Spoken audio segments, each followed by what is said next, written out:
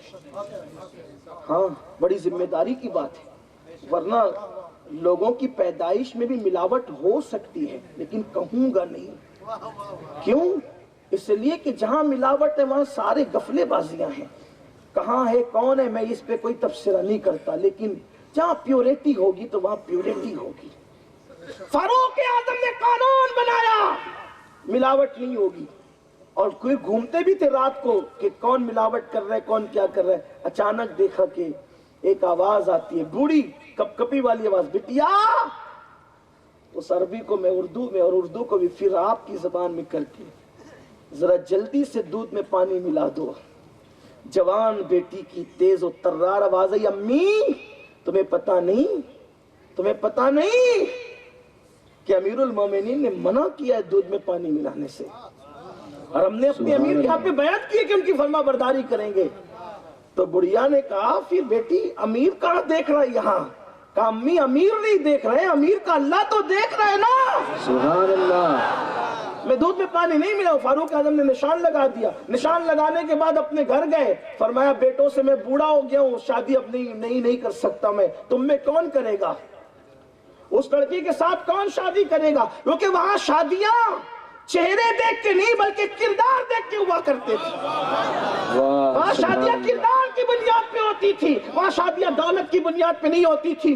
اللہ اکبر. اس خشیت ربانی کی وجہ سے فاروق اعظم نے فرمایا کون تم میں اس سے شادی کرے گا؟ ایک شہزادے نے کہا میں تیار ہوں. نکاح ہو گیا. پھر اس نکاح کے بعد ایک بیٹی پیدا ہوئی. توجہ کرنا, اس نکاح کے بعد ایک بیٹی پیدا ہوئی, اور وہ بیٹی جب جوان ہوئی تو اس بیٹی سے ایک بیٹا پیدا ہوا. اسی بیٹے کو دنیا نے پہلی صدی کا مجدد حضرت عمر ابن عبدالعزیز کے نام سے پہچانا. سبحان اللہ, سبحان اللہ, سبحان اللہ. دیکھو ماں ایسی ہوتی ہے تو اولاد ایسی ہوتی ہے. اور آج میری قوم کی بیٹیاں چاہتی ہے مجھے اچھا رشتہ ہے. توجہ کرنا, اس واقعے میں پتا کیا چلا؟ مجھے اچھا رشتہ ہے, مجھے اچھا رشتہ ہے. میں کہتا ہوں اللہ سے ڈرنے لگ جا, اللہ سے خوف کرنے لگ جا, گناہ سے بچنے لگ جا, تیرے گھر پہ اچھا رشتہ چل کر کے آئے گا.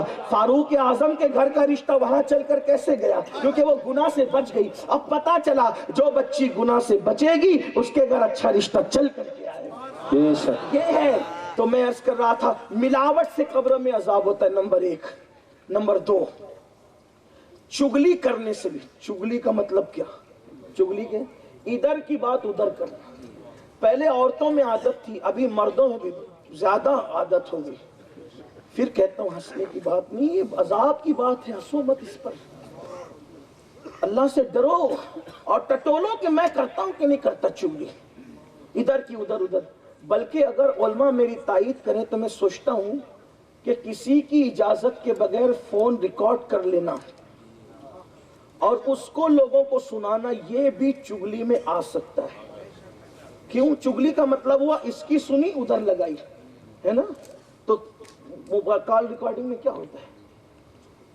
اس سے سن لی, اس نے تو اعتبار کیا کہ اکیلے آپ سن رہے ہیں اور آپ جا کر کے سنا کے جھگڑا لگا رہے ہیں, یہ دیکھ تیرے خلاف بولے, تیرے خلاف بولے. کتنے جھگڑے لگ رہے کال ریکارڈنگ سے. اگر کال ریکارڈنگ کرنا تو پہلے کہہ دے کہ میں ریکارڈ کر رہا ہوں. پوری بات کر لیتے ہیں, سارا اگلوا لیتے ہیں, پھر آخری میں کہتے ہیں کہ آپ کی ریکارڈنگ ہو رہی ہے. تو آدمی کرے کیا؟ لیکن لوگوں کو بھی چاہیے کہ پہلی بات ایسی بولو مت کہ اگر ریکارڈنگ پھیل جائے تو ہمیں تکلیف و دشواری ہو. بھائی بولو تو تول کے بولو. دانشمند اور عقلمند آدمی کا دل آگے ہوتا ہے زبان پیچھے ہوتی ہے. جس کا دل آگے ہوگا اس کی زبان کبھی فتنہ نہیں پیدا کرے, اور جس کی آگے زبان ہوگی تو پھر ہو گیا کام. چگلی مت, چگل خور جنت میں داخل ہو.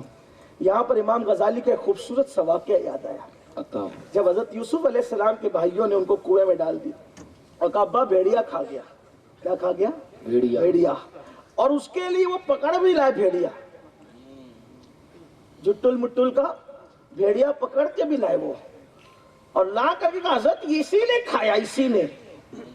تو حضرت یعقوب علیہ السلام نے روتے ہوئے کہا او بھیڑیے, تجھے میرے یوسف پہ ترس نہیں آیا؟ تو نے اس کو کھا لیا, نبی کے بیٹے کو کھا لیا, یوسف صدیق کو کھا لیا. بھیڑیے نے کہا نبی جانوروں کی بھی زبان سمجھتے ہیں. بھیڑیے نے کہا میں کیسے کھا لوں گا, یوسف تو نبی ہے نا, نبی کو کا جسم کھانا حرام ہے, جانور نبی کا جسم نہیں کھا سکتے, نبی کا جسم کھانا میں کیسے کھا سکتا ہوں, وہ تو نبی ہے.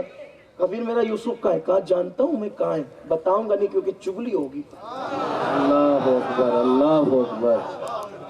میں جانتا ہوں بتاؤں گا نہیں, چگلی ہوگی. حضرت امام غزالی لکھتے ہیں اپنی کتاب تفسیر سورہ یوسف میں, اللہ کو اس کی ادا اتنی پسند آئی کہ بھیڑیا ہو کر کے چگلی سے بچتا ہے. اللہ نے حضرت یعقوب سے فرمایا ہم اس کو جنت میں داخل کریں. سبحان اللہ. اگر بھیڑیا چگلی سے بچ جائے تو وہ جنت میں جاتا ہے. اے خیر امت, تم کب چگلی سے بچو گے؟ اس دوست سے سنا اس سے لگایا, اس سے سنا اس سے لگایا. بہت بری عادت ہے یہ چگل خوری کی, اور اللہ نے جنت کے دروازے پہ لکھ رکھا ہے کہ چگل خور جنت میں نہیں جائیں گے. اگر چگلی بند ہو جائے, چگلی, امت کے 90% جھگڑے ختم ہو جائیں گے. ساس بہو کا جھگڑا دیورانی نے جٹھانی کی لگائی, جٹھانی نے دیورانی کی لگائی, ننن نے بھاوج کی لگائی, بھاوج نے ننن کی, یہ جھگڑے ہیں چگلی کی وجہ سے. مت کرو چگلی. جنت میں داخلہ نصیب نہیں ہوگا, جنت کی خوشبو نصیب نہیں ہوگی, اور عذاب قبر جو ہوگا وہ تو ہوگا. اس کی تفصیل نہیں عرض کر سکتا کیونکہ ٹائم اب ختم ہوا میرے پاس. اب آگے سن لیں. عذاب قبر جو پیشاب کے چھینٹوں سے نہیں بچتا, اس پر بھی عذاب قبر ہوتا. بڑی مشہور روایت آپ نے سنی ہوگی کہ اللہ کے رسول علیہ السلام ایک جگہ سے جا رہے تھے, 2 قبریں دیکھی تو کچھر بھٹکنے لگا. مفہوم پیش کر رہا ہوں. تو حضور علیہ السلام نے ایک ٹہنی توڑی درخت سے, 2 ٹکڑے کر کے رکھ دیے, اور فرمایا کہ جب تک یہ تر رہیں گے عذاب میں کمی ہوتی رہے گی. اور ان دونوں قبروں پر جو عذاب ہو رہا تھا کسی بڑی وجہ سے نہیں ہو رہا تھا. دونوں قبروں پر, ایک پر اس لیے عذاب ہو رہا تھا کہ وہ چگل خور تھا, اور دوسرے پہ اس لیے عذاب ہو رہا تھا کہ وہ پیشاب کے چھینٹے سے نہیں بچتا تھا. اس لیے پیشاب کے چھینٹے سے بہت بچو, احتیاط. کھڑے ہو کے پیشاب نہ کیا کرو, پیشاب کے بعد استنجا کرو, پانی لو, ڈھیلا لو, بیٹھ کے کرو استنجا. پیشاب کے چھینٹے سے قبر میں عذاب ہوگا. آخری بات کر دوں, ہے تو داستان بڑی طویل. جس نے دنیا میں ماں باپ کا دل دکھایا اس پر بھی عذاب قبر ہوگا. ماں باپ کو جیسے جملے کہے ویسے اس پر عذاب اس اعتبار سے. ایک مرتبہ کچھ بزرگوں نے اپنی کتاب, امام سیوطی نے لکھا, حضرت فقیہ ابو اللیث نے لکھا کہ چند لوگوں کا قافلہ جا رہا تھا, کیا دیکھا کہ ایک جھوپڑا ہے, وہاں پر قبر ہے. تو ایک شخص نکلتا ہے, اور نکلنے کے بعد اس کا سر گدھے کی طرح ہے, اور وہ چکر لگا کر کے گدھے کی آواز ڈھیچو ڈھیچو کرتا ہے, پھر وہ قبر میں چلا جاتا ہے. یہ منظر دیکھا گیا, بڑی کثرت کے ساتھ کتابیں موجود ہیں. تو معلومات لی گئی تو پتہ چلا کہ وہ شراب پیتا تھا, اور ماں جب اس کو نصیحت کرتی تھی تو ماں سے کہتا تھا کہ کیا گدھے کی طرح تو چلاتی رہتی ہے. ماں کو کہتا تھا کیا گدھے کی طرح چلا. تو اس کی ماں نے بتایا میرا بیٹا ہے, جب سے مرا اس کا یہ حال ہے. ماں باپ کا دل دکھاؤ گے تو عذاب ہے, بلکہ عذاب قبر تو اپنی جگہ. ماں باپ کا دل دکھانے والوں کا خاتمہ ایمان پر ہونا مشکل ہو جاتا ہے. مرتے وقت ان کی زبانوں پہ کلمہ جاری نہیں ہوتا. بے شمار واقعات ہیں. ماں باپ کا دل نہ دکھاؤ, تکلیف نہ پہنچاؤ. آج کل تو ماں باپ کو گھر کا کچرا سمجھا, اور اس میں بڑی معافی کے ساتھ گھر کی عورتوں کا بڑا دخل ہے. کیونکہ عورتیں سوچتی ہے کہ مجھے ساس سسر نہیں چاہیے. اس میں وہ شوہر کا ذہن سیٹ کرتی ہے کہ آپ کسی بھی طرح سے ان کو گھر سے باہر نکالو, دوسرا گھر دلاؤ, مکان دلاؤ. میں بہنوں سے کہتا ہوں, میں آپ کو برا نہیں کہتا, نہیں کہتا برا، برا کہنے بھی نہیں. آپ میری بہن ہے، اسلامی رشتے سے میری بہن بڑا مقدس رشتہ ہمارا آپ کا ہے. لیکن آپ سے بات کہتا ہوں، اگر تمہارا شوہر ہے تو شوہر تمہاری جنت ہے، تو تم اپنی جنت کے قریب رہنا چاہتی ہو اور پھر اپنے شوہر کو اس کی جنت سے دور کرنا چاہتی ہو.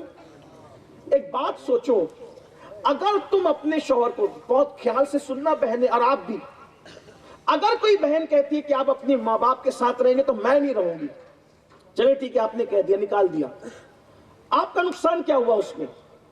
جو عورت اپنے ماں باپ، اس کے شوہر کو اس کے ماں باپ سے جدا کر دے، اس عورت کا نقصان کیا ہے؟ میاں بیوی جنت میں اسی وقت ساتھ رہیں گے جب بیوی بھی جنتی ہو اور شوہر بھی جنتی ہو. سبحان اللہ. جنت میں میاں بیوی نے ملنا کب ہے؟ جب دونوں جنتی ہوں گے. اگر کوئی ایک جنتی ہے تو پھر اس کو تو کوئی دوسرا ملے گا. جیسے معاذ اللہ اگر کسی عورت نے جو ہے وہ جہنم پالی، استغفر اللہ، اللہ کی پناہ، اللہ کسی کی بیوی پہ وہ دن نہ دکھائے، وہ جہنم میں چلی گئی تو اس کے شوہر کو تو دوسری بیوی، کوئی اور بیوی مل جائے گی. اور اسی طریقے سے کسی کا شوہر جہنم میں چلا گیا تو اس کو کوئی اور دوسرا شوہر ملے گا. اگر بالفرض آپ بہت نیک ہو جائیں، حالانکہ ماں بیٹے میں جدائی پیدا کرنے والی عورت نے کب جنت میں جانا ہے، لیکن بفرض محال اگر تم جنت میں چلی بھی گئی، شوہر کو یہ پٹی پڑھا کر کے کہ میں تمہارے ماں باپ کے ساتھ نہیں رہوں گی، ان کو نکالو الگ، ان کی حق تلفی کرو، تو وہ تو جائے گا جہنم میں، تو تم اکیلی جنت میں رہو گی، شوہر تو نہیں ملا. تو تم نے ماں باپ کو گھر سے نکلوا کر اور چند لمحے شوہر کی قربت کے لیے اور اپنے درمیان رکاوٹ سمجھ کر کے ان کو گھر سے الگ کیا، تو تم تو اتنی بڑی نعمت سے محروم رہ گئی کہ جنت میں تمہیں شوہر کا ساتھ نہ ملا. سوچو تو صحیح. اور پھر ویسے تو یہ بات صرف سمجھنے سمجھانے کو کہی جا رہی ہے، جو ماں باپ اور اولاد کے درمیان جدائی پیدا کرے وہ خود جہنمی ہے، وہ خود جہنم کا ایندھن ہے. اس لیے میں اپنی بہنوں سے کہتا ہوں کہ اگر تم اپنی جنت کے قریب رہنا چاہتی ہو تو تم کو بھی چاہیے، بلکہ شوہر کا ذہن بناؤ کہ آپ کو میرے حق بھی ادا کرنا ہے اور آپ کے ماں باپ کے حق بھی ادا کرنا ہے. کیوں؟ اس لیے کہ جتنا بڑا احسان ایک بہو پر ساس سسر کا ہے، اتنا بڑا احسان اس دور میں کون کس پہ کر سکتا ہے. ارے آپ ہمیں بلاتے ہو، پھول نچھاور کیا، کھانا کھلایا، نظر پیش کی، یہ دیا وہ دیا، یہ سب تو ہے، لیکن آپ حیرت کریں گے کہ آپ سب کچھ دیتے ہیں، اپنا بیٹا تو ہمیں نہیں دیتے نا. لیکن آپ کے ساس سسر نے آپ کو جب لانا چاہا تو اتنا اہتمام سے پیر کو بھی نہیں لاتے جتنا اہتمام سے بہو کو لاتے ہیں. سبحان اللہ. کئی دن پہلے سے انتظام ہو رہے ہیں، منڈپ لگے گا، کھانا ہوگا، یہ ہوگا وہ ہوگا، ہلدی ہوگی، مہندی ہوگی، پتہ نہیں کیا کیا کرتے. جو جائز وہ جائز، جو ناجائز وہ ناجائز. اب اس پہ کوئی تبصرہ نہیں کرتا، لیکن پھر بلایا کتنے اہتمام سے، دلہن جوڑا پہنا کر اتنی عزت سے بلایا، حتیٰ کہ اپنا گھر کا خاص کمرہ تمہیں دیا، جوان بیٹا کر کے تمہارے حوالے کیا، اور تم نے یہ دن دکھایا کہ جس نے اپنا خاص کمرہ دیا اسی کو گھر سے باہر کر دیا.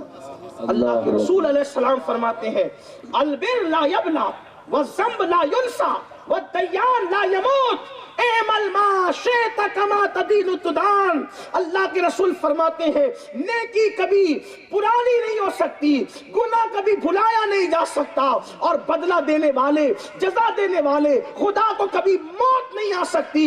میرے آقا فرماتے ہیں تم جیسا کرو گے ویسا بھرو گے، تو جو چاہو تم کرو، جو کرو گے وہ بھرو گے. یاد رکھنا آج بہو ہو کل ساس بنو گی، اگر آج اپنی ساس کا تم نے بے عزتی کی، ان کی بے حرمتی کی، ان کو گھر سے نکالا، جیسا سلوک ساس بن کر کے، بہو بن کر کے تم نے اپنے ساس سسر کے ساتھ کیا، تمہاری بہویں بھی اس سے بدترین سلوک تمہارے ساتھ کرے گی. اور سن لو بیویوں کے کہنے پہ ماں باپ کو چھوڑنے والے جوان اچھی طرح کان کھول کے سن لے، آج تو اپنے ماں باپ کے ساتھ جیسا سلوک کرے گا تیری آنے والی نسلیں اس سے بدترین سلوک تیرے ساتھ کرے گی. اور اگر تو نے اپنے ماں باپ کی خدمت کی کی انشاءاللہ اس سے بہتر خدمت تیری اولاد کرے گی۔ اگر چاہتا ہے اپنی دنیا میں جنت سنوارنا تو اپنے ماں باپ کی خدمت کر۔ آج دے اس سلسلے میں ایک آخری بات عرض کر کے بات مکمل کر دوں۔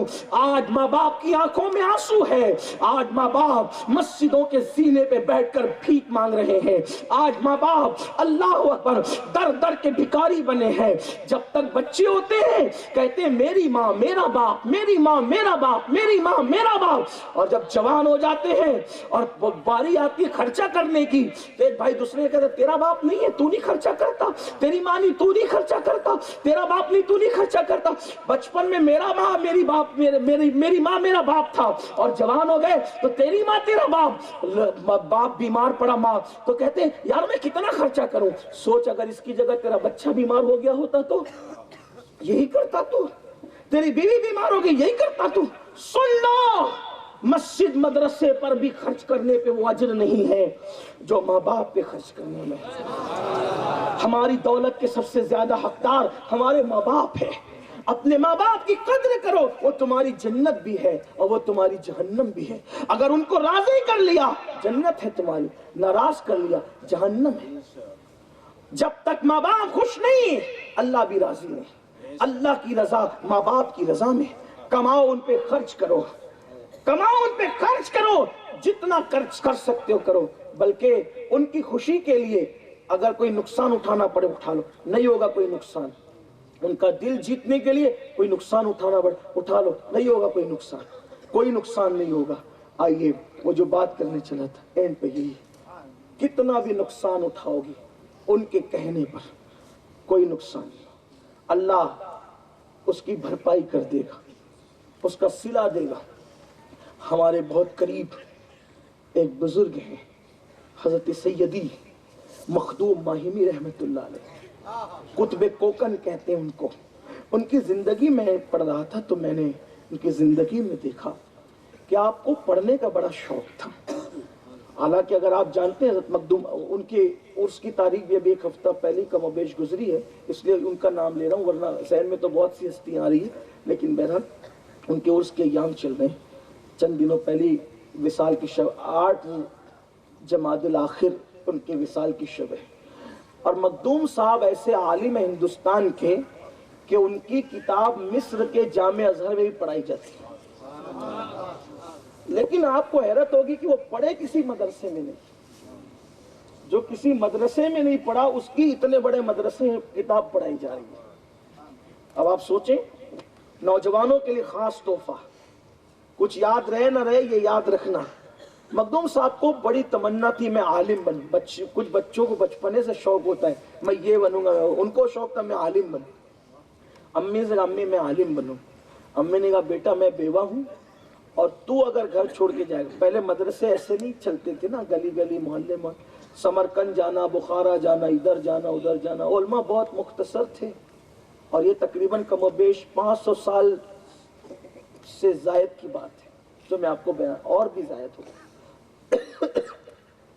مخدوم صاحب نے کہا امی مجھے عالم بننا، فرمایا بیٹا تو جائے گا میں تیرے بغیر کیسے رہوں گی، تو نے نہیں جانا۔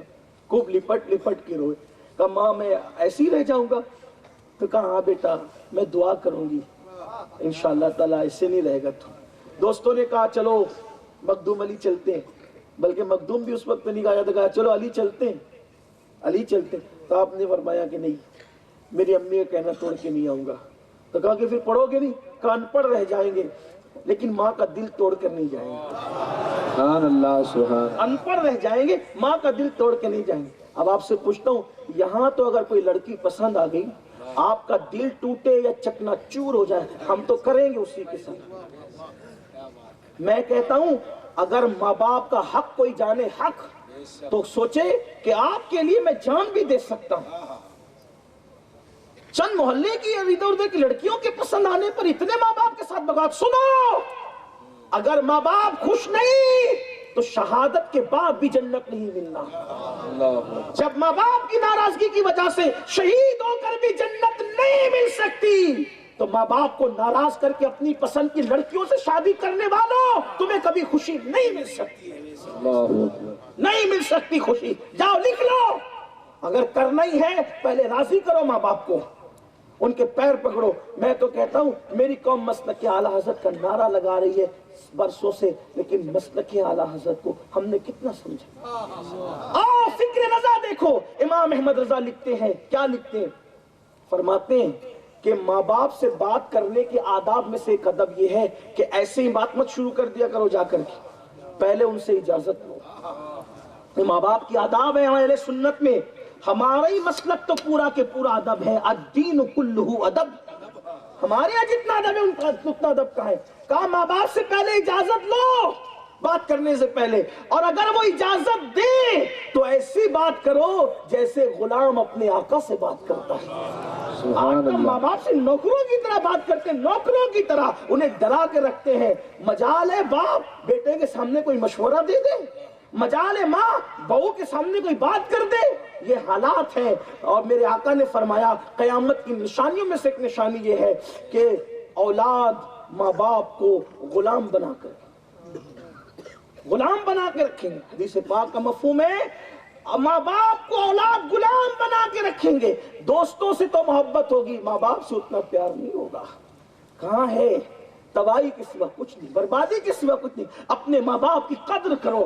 میرا دل اس پر بڑا جو ہے وہ پھیلتا ہے, اور میرے دل کا درد کہ میں جو آپ کے سامنے رکھنا چاہتا ہوں, بڑی باتیں ذہن میں آتی ہے, لیکن خیال آتا ہے کہ کہیں طبیعت پہ بار نہ ہو, سردی تکلیف نہ پہنچائے, تو جلدی سے بات مخدوم صاحب کی بات پوری کروں. لیکن یہ میں نصیحت کے قابل نہیں, لیکن ایک نصیحت آپ کو کرتا ہوں. اگر دنیا اور آخرت کی کامیابی چاہتے ہو تو اپنے ماں باپ کے ساتھ وفا کرو, ان کو خوش کرو. ہاں اگر ماں باپ خلاف شریعت کوئی کام کہیں اس وہ نہیں ماننا, لیکن اس میں بھی ان کو جھڑکنا نہیں, تڑپنا نہیں, زور سے نہیں چلانا.